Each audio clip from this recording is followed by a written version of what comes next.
Hello, माझ्या YouTube चॅनलवर तुम्हा सर्वांचे स्वागत आहे.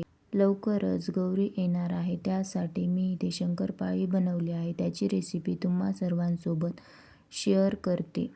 तर सर्वात अगोदर आपल्याला बेस बनवून घ्यायचा आहे. 1 कप दूध, त्यामध्ये 1 कप साखर घालून घ्यायची आहे.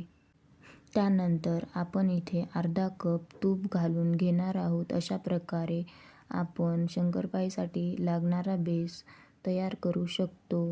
नंतर मी इथे पाव किलो मैदा घेतला आहे. त्यामध्ये आपण बनवलेला बेस हळूहळू मिक्स करायचा आहे. नंतर हलक्या हाताने पीठ मळून घ्यायचे आहे. बघू शकता मी कशा प्रकारे तुम्ही पण अशा प्रकारे करू शकता. नंतर मी 2 गोळे बनवून घेतले आहे, जेणेकरून आपल्याला पोळी लाटायला सोपे जाईल. आता आपण शंकरपाळीसाठी पोळी लाटून घेऊया.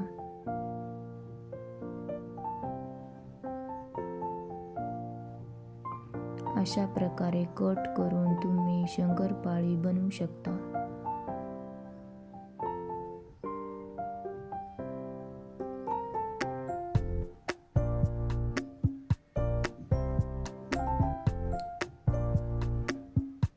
इथे आपले शंकरपाळी बनवून तयार आहे. तर आता आपण तळून घेऊया.